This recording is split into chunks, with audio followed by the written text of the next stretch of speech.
Welcome back to STD News.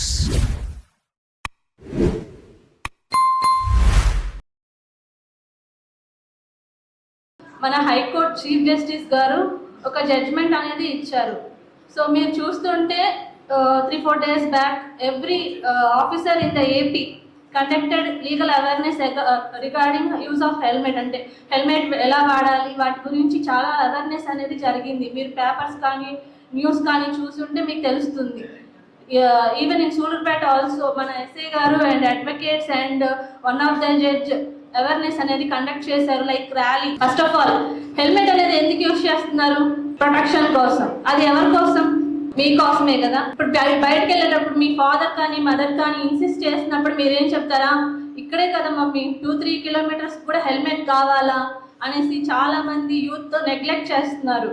మా hair style పాడైపోతుంది, మాకు స్వెట్ వచ్చేస్తుంది అనేసి ఇలాంటి చాలా రీజన్స్ చెప్పి మీరు హెల్మెట్ అనేది పెట్టుకోవట్లేదు. హెల్మెట్ పెట్టుకోకపోవడం వల్ల రీసెంట్గా ఒక గోకుల్ కృష్ణ సమ్వేర్ ఒక కాలేజ్లో ఒక పర్సన్కి జస్ట్ ఒక చిన్న స్టోన్ తగలడం వల్ల హెడ్కి ఇక్కడ తగలడం వల్ల అతను చనిపోయాడు. మరి బాడీ అంతా బాగుంది, బట్ ఓన్లీ చిన్న స్టోన్ హెడ్కి తగలడం వల్ల తనకి సివియర్ బ్లడ్ లాస్ అయిపోయింది. సో తను చనిపోయారు. సో సింపుల్ చిన్న చిన్న యాక్సిడెంట్స్ కూడా మనకి డెత్ ప్రాబ్లమ్స్, డెత్ అనేది కాజ్ అవుతుంది. సో మీరు మీ పేరెంట్స్ చెప్పిన మాట వినండి. మీరే కాదు, మీ వెనకాల ఉండే పిలియన్ రైడర్స్ అంటారు. Not only you, pillion riders అని బ్యాక్ సైడ్ కూర్చునే వాళ్ళు కూడా కంపల్సరీ హెల్మెట్ అనేది పెట్టుకోవాలి.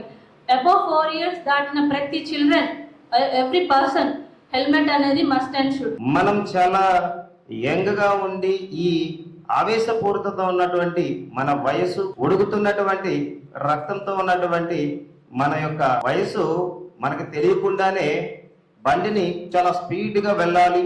అలాగే రేసింగ్ ఎలా ఉండేది ఒకసారి చూడాలి. అలాగే మనం ఆ హెయిర్ కాస్త గాలో వస్తే ఎగురుతూ ఉంటే హెల్మెట్ లేకుండా ఈ బైక్ ని 70-80 స్పీడ్ మీద వెళ్తా ఉంటుంది, ఎలా ఆస్వాదించాలి అనే ఆలోచన మీకుంటాయి. కానీ ఒక చిన్న సంఘటన, ఒక వ్యక్తి తను వాళ్ళ తల్లిదండ్రులకి ఒకగానొక కొడుకు, అల్లారు ముద్దుగా పెంచుకున్నటువంటి తండ్రి దగ్గరికి వెళ్ళి, డాడీ మా ఫ్రెండ్స్ అందరూ బైక్ కొన్నారు, నాకు కూడా ఒక బైక్ కొనివా అంటే, ఆ తండ్రి కొడుకు కోరగానే చాలా కొడుకు మీద ఉన్నటువంటి ప్రేమతో ఇమ్మీడియట్ గా విత్ ఇన్ 2 days లో అతను ఒక బైక్ కొనేసేసి గిఫ్ట్ గా ఇచ్చేసాడు. ఆ పిల్లవాడికి అంతులేనటువంటి ఆనందం. ఇక బైక్ తీసేసుకున్నాడు.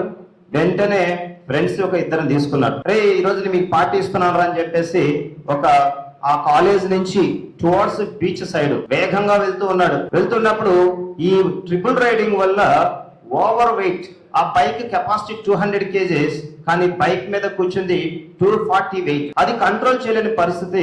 ఒక చిన్న స్పీడ్ బ్రేక్ వచ్చింది, జస్ట్ స్పీడ్ బ్రేక్ వచ్చింది.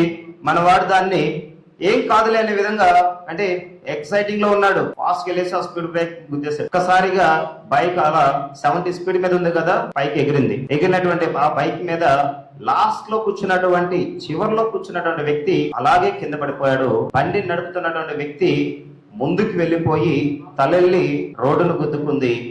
ఆ రోడ్లో గట్టిగా తగలంగానే పైనటువంటి ఈ స్కల్ మొత్తం బ్రేక్ అయ్యి అక్కడికక్కడే లోపున్నటువంటి బ్రెయిన్ బయటకు చూడడానికి చాలా వికారంగా ఉంది. అది 2006లో జరిగింది.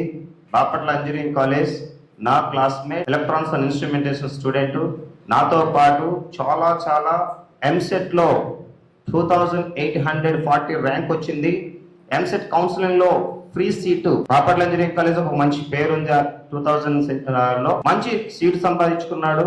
ఎక్కడ చూసినా మంచి స్కోర్ వస్తుంది, 80% మార్క్స్ వస్తూ ఉంటాయి.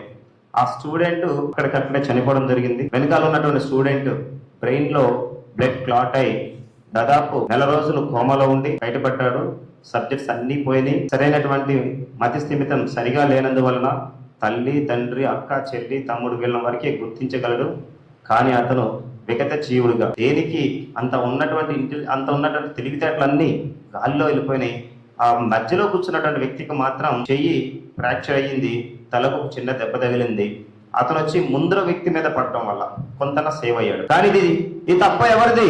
ఆవేశంతో ఉన్నటువంటి అతి వేగంగా వెళ్తున్నటువంటి ట్రిపుల్ రైడింగ్ తో వెళ్తున్నటువంటి ఆ స్టూడెంట్ గా వాడికి కనీసం కనీసం ఇలా వెళ్ళాలి, ముగ్గురు వెళ్ళకూడదు నాన్న, నువ్వు హెల్మెట్ పెట్టుకో, నీ మీద మేమందరం ఆధారపడి ఉన్నాం, మాకు లేక పుట్టిన సంతానం ఒక్కగాను ఒక కొడుకు, నీ ఆనందమే మా చిరునవ్వు, మీ యొక్క ఎదుగుదలే నా తృప్తి అనుకున్నటువంటి ఆ తండ్రి ఆ శవాన్ని చూసి పట్టరాని దుఃఖం అక్కడే కొలాప్స్ అయ్యి, అతను అప్పుడు దాకా ఉన్నటువంటి ఒక ఇంజనీరింగ్ కాలేజీలో అతను కూడా ఫ్యాకల్టీ, అలాగే ఆస్తులు ఉన్నాయి, మరుసటి రోజు నుంచి నో కాలేజ్, ఎవరితో మాట్లాడే వ్యక్తి కాదు, కొడుకు అలా జరిగిపోయింది.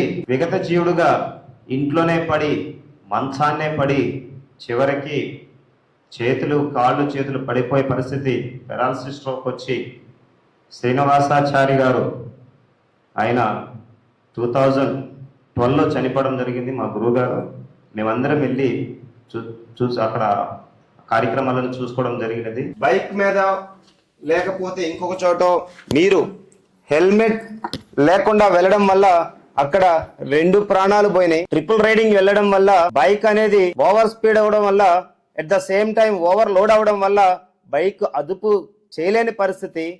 మరో పక్క కన్న తల్లిదండ్రులు క్షోభకు గురి చేసినటువంటి పరిస్థితి. అది ఎక్కడో పేపర్లోనో ఎక్కడో ఈ కుటుంబం జరిగింది కదంటే మనకు లేదు కదా, నాకు జరగలేదు కదా, నా కుటుంబానికి కాదు కదా అని ఎప్పుడైతే మీరు అనుకుంటారో తిరిగి మరలా మీకు కూడా జరిగే అవకాశం ఉందని మీరు ఒక్కసారి మీ మనస్ఫూర్తిగా ఒక్కసారి ఊహించుకోండి. అది నీ కుటుంబంలోనే జరిగితే ఎలా ఉంటుందో ఊహించుకోండి. And we are a developing country from the last 20 years. I'll take a small country like Sri Lanka. Sri Lanka lo parents చిన్నప్పటి నుంచి when they drive vehicles, they drive cars అన్నప్పుడు I've visited Sri Lanka for almost 7 to 8 times. So I know the geography of Sri Lanka and the kind of culture they have. So that gives me enormous amount of confidence to tell you.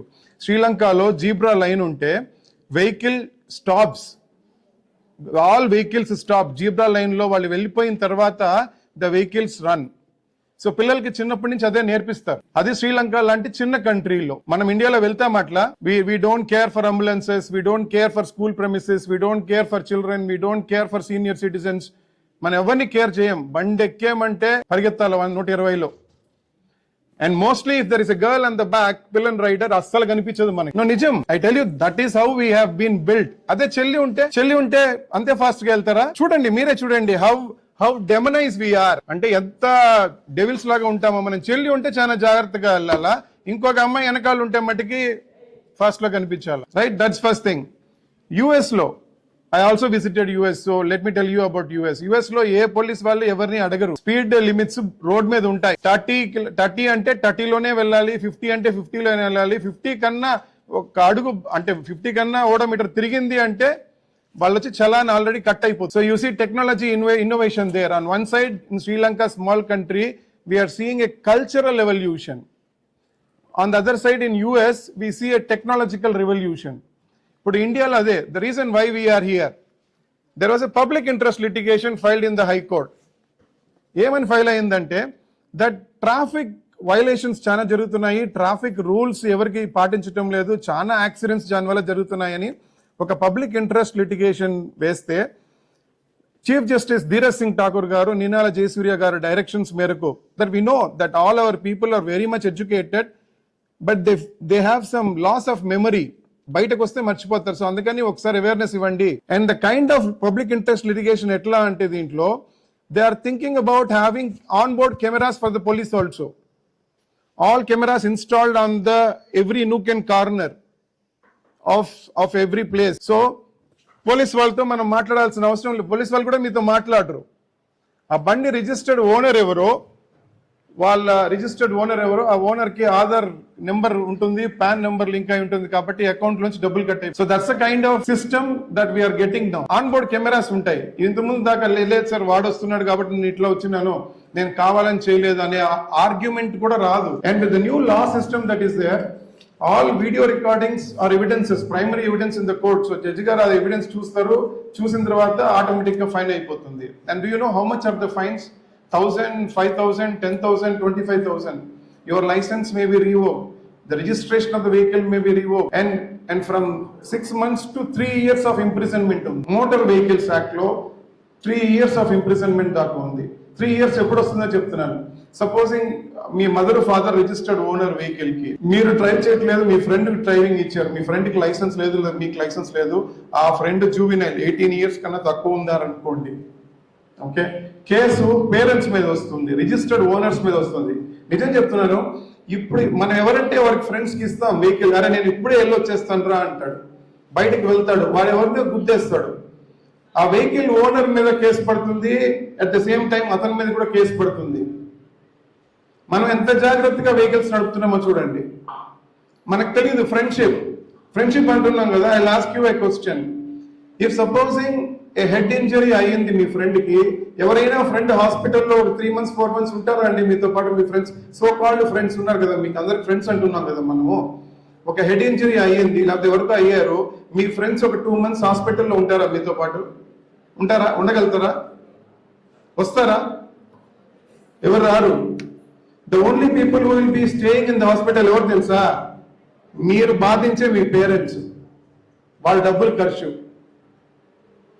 కారణము అజాగ్రత్త, negligence, over confidence, hormonal imbalance అంటాం మనం. ఈ వయసులో వచ్చేది hormonal systems కదా, ఉడుకు రక్తం, that is what is hormones. మనం అజాగ్రత్త వల్ల మనమైనా యాక్సిడెంట్ చేస్తాము, మనమైనా లోబెట్. సో ఒక జూవినైల్ ఏదైనా లైసెన్స్ లేని వాళ్ళు ఎవరైనా డ్రైవ్ చేస్తే, లైసెన్స్ లేని వాళ్ళు జూవినైల్ హోమ్కి వెళ్ళిపోతారు, and parents will be prosecuted. మీరు తోలండి బండి, మీ ఇష్టం వచ్చినట్టు తోలండి, ఒక డేట్ ఇస్తారు, ఆ డేట్ తర్వాత apart from the college you will also come to the court and the police station, revolve on themselves. అది కూడా చేస్తారు మీరు తొందరలో. మీరు కానీ ఈ కల్చర్ మార్చుకోకపోతే, and laws are getting stricter అండి. The reason why we have come, and it is not that I don't have ఊరికే టైం వేస్ట్ చేయడానికి నేను ఇక్కడ రాలేదు. I have so much of work to do. I have come here so that I can tell to my brothers and sisters that laws are changing. Life is very precious. Academics అనేది చాలా precious అండి. This is the time that you should run behind concepts, run behind innovations, run behind inventions, run behind IP, intellectual property rights. అదంటే ఏంటో మీకు తెలుసో తెలియదు, నాకు తెలియదు. But that is where you should be running around, not running around police stations and courts. అందుకనే మీకు ఈ లీగల్ అవేర్నెస్ ఇస్తున్నాం. And we're doing that as part of an obligatory duty, social responsibility మీద మేము వస్తున్నాం, based on the directions of the high court. And it is your social responsibility to understand what you should do and how you should be in the society. Rash driving అంటే నేను ఏదో ఒకసారి rash driving చేస్తాను, fine వేస్తారు, అయిపోతుంది అనుకోబాకండి. ఏదైనా జరిగితే rash driving motor vehicles act లో, అట్లాగే మనకి బిఎన్ఎస్ మనకి చట్టం వస్తుంది, సిఆర్పి ఐపీసీ ఎట్లాగో బిఎన్ఎస్ వస్తుంది, న్యాయ సంహిత అని. So the years of imprisonment have got increased. దీంట్లో 3 years, దాంట్లో 2 years, మొత్తంగా 5 years. Do you want your academics to get completed or you want to be 5 years in jail? Decide చేసుకోండి. Do you want to pay fines and cancel your license for the rest of your life, or you want to do good academics and be a good social citizen? చూసుకోండి. Do you want to run 3-4 people on one bike? Bike is made for 2 people, sir. Please holistically understand, a vehicle is for 2 people. I see girls in Sulurpeta also riding 3. అది కూడా ఎట్లా తెలుసా? I will tell you, this is how people are riding. ఇది చాలా మంది girls కూడా. And I told to many of them, నీకెందుకులో పోరా అంటున్నారు నన్ను చెప్తాను. I'm honest, being honest, as a socially responsible person నేను ఎవరికైనా చెప్తాను. నన్ను తిట్టినా కూడా చెప్తాను. నేను చాలాసార్లు తిట్టించుకున్నా సులువుపేటలో, నీకెందుకు పోరా అని. కానీ నా బాధ ఏం తెలుసా? మీరు పోతారని కాదు, వెనకాల మీ అమ్మోళ్ళు ఇబ్బంది పడతారని. I'm not concerned about you. I'm concerned about those mothers and fathers who are doing labor to make you study. వాళ్ళకి బట్టలు ఉన్నా లేకపోయినా మీకు బట్టలు కుట్టించి, వాళ్ళకి ఏమున్నా లేకపోయినా మీకు తిండి పెట్టి, మీకు స్కూల్కి వెళ్ళి కాలేజ్కి వెళ్ళి చదువుకోండి అంటే, 2-3 వెహికల్ మీద వెళ్తే నిజంగా ఆ వెహికల్స్ కి ప్రాణం అంటే చచ్చిపోతున్నాను అంటది. అంతమంది ఎక్కుతారు bike. Is this the way we need to build our country, build our society? Is this the education system that we're in? నేను బీటెక్ బట్ ఏ రూలు పాటించను, నేను ఎంటెక్ ఇన్నోవేటర్ బట్ ఏది పాటించను, నేను బి ఫార్మసీ అందరికీ మందులు ఇస్తాను, రేపొద్దున మీరు కూడా మందులు తినే పరిస్థితి వస్తుంది. I'm kind of very sensitive to this. At least మీ కోసం కాకపోయినా మీ తల్లిదండ్రుల కోసమైనా సరే ఈ రూల్స్ పాటించండి. సుల్లూరుపేటలో ఒక మంచి సమాజం తీసుకురండి, నలుగురికి చెప్పండి. తిడతారు, మన పేరెంట్స్ ఎట్లా తిడతారో మనం కూడా నీకెందుకు పోరా అన్నా కూడా నేను ఎందుకు చెప్తానంటే వాళ్ళ బాగు కోసమే చెప్తాను. నా బిడ్డ అయితే కూడా నేను అట్లాగే చెప్తాను. నా బిడ్డ ఇప్పుడు ఎవరి బిడ్డలైనా తల్లిదండ్రులు కసుకుంటారు కాబట్టి నన్ను తిట్టుకున్నా సరే సరే ఓకే, ఈ రోజు తప్ప రేపైనా మార్పు రావాలని నేను నా దారి నేను పోతాను. But I tell you, I never stop telling people don't go, please don't talk on the mobile phones. నన్ను తిట్టినా కూడా నేను